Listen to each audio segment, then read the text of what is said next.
Hi everyone, hope you're doing well from wherever you're watching this channel, depending on your time zone.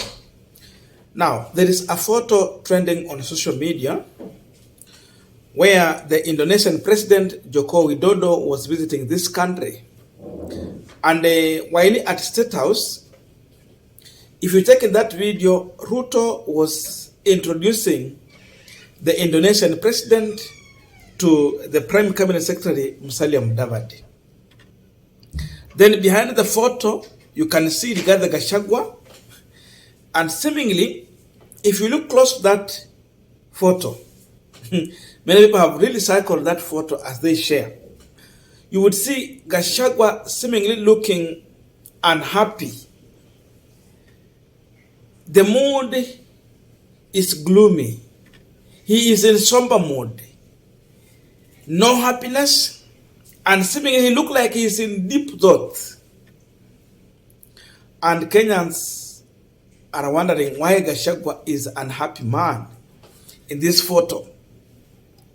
And the question we are asking on this punchline, why is Gachagwa trending? Is it trending for the good or for the negative?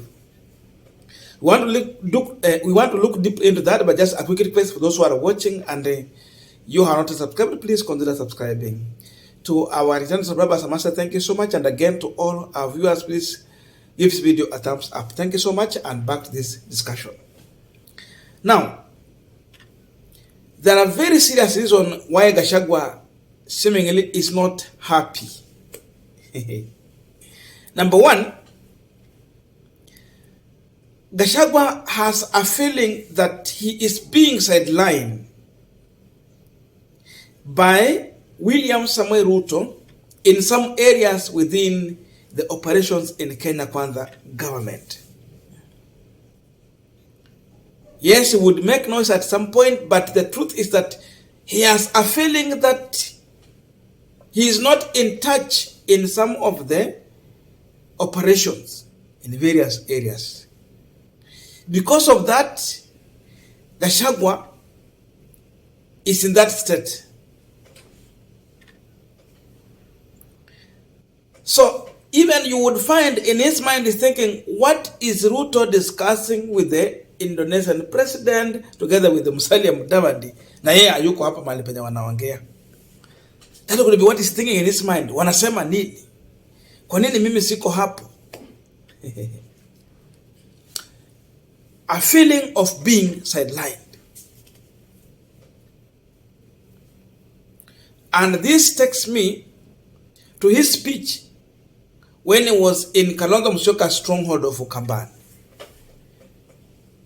What did he talk about the talks going on between Kenya Kwanza and Azimio? He said it is pointless, he rubbished it, and he was kind of inciting the Ukambani people against Kalonzo Musyoka, that Kalonzo is wasting his time. The real reason is that Gachagwa is feeling that he was not consulted when Ruto talked to Raila Odinga. So he's still in that anger of Raila Odinga's meeting with the William Ruto in his absence, being sidelined. That's why he was very much noisy. Number two, Gachagwa has a feeling that Ruto is not comfortable with him. And that's very clear. Even if you check in the beginning, anytime there is a serious meeting outside Kenya where Ruto need to attend and they cannot attend, the person he would send is Musalia Mudavadi, but not Gachagwa. Paka Gachagwa akifika mahali akasema hizo mikutano zenye Mudavadi anaenda hazina maana yote inaleta kwa Kenya. Kwa hivyo yeye hawezi enda kwa vitu zenye hazileti faida kubwa kwa Kenya. And ANC responded. So there is a competing interest here and a silent infight, underground infight within Kenya Kwanza between Mudavadi and Rigathi Gachagwa. So anytime Ruto will give Musalia Mudavadi, his time, talk to Mudavadi, Gachagwa is not comfortable with that.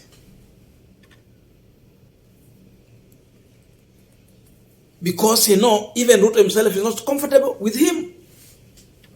So it's just there because of the numbers. And he bulldozed himself to the deputy president position. But if it was the wish of William Ruto, he would even have another person from Mount Kenya region. But seemingly, Gachagwa had put William Ruto under siege.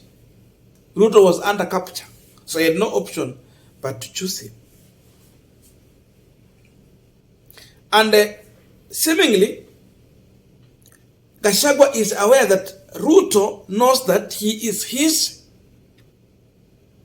main, can I say enemy? Not enemy.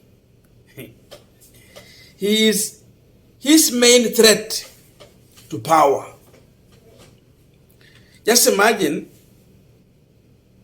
you have your wife here, but by the time you will not be there, if by chance, the next person who will inherit your wife is just next to you here as your assistant. Look at that. You are now for men.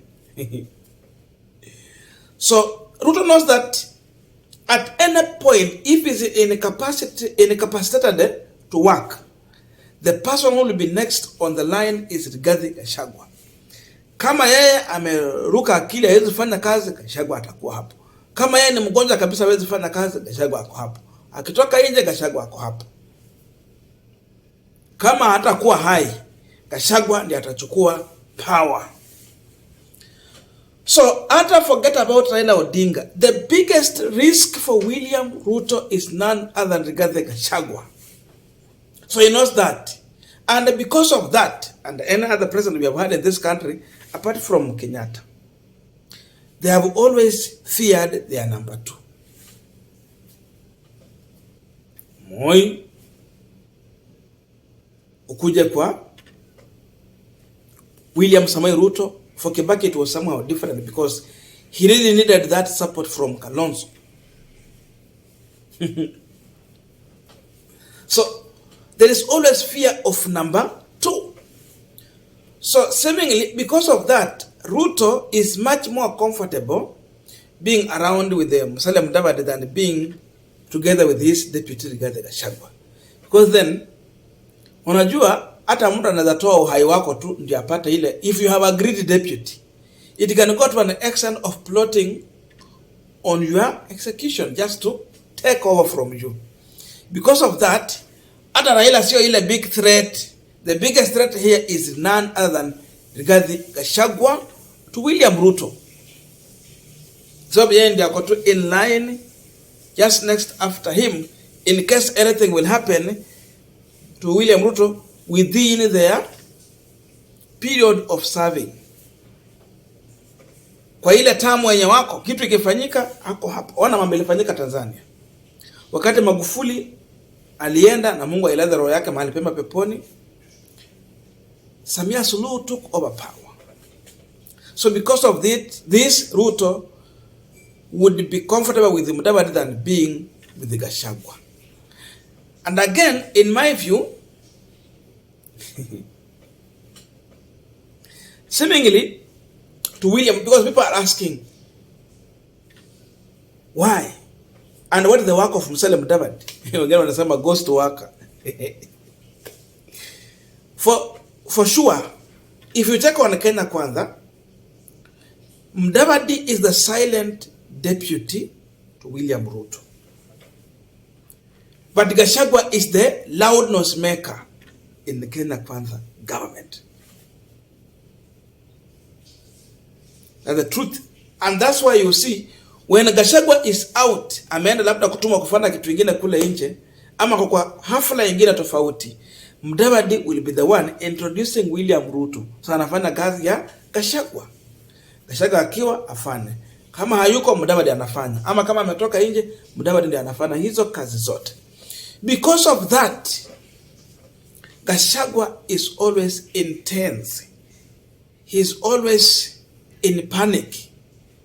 Na alisema ya kwamba kazi yake ni kuweka mitego kwa Statehouse, watu wenye wana shares wafungiwe, wasipate nafasi, wasikue pahali penye So you can see now the embarrassment that is getting, and that's why Gachagwa is trending. That's why people are talking about Gachagwa. And they will continue to trend. So it means in as much as Ruto's deputy, there is still a silent fight in Kenya Kwanza.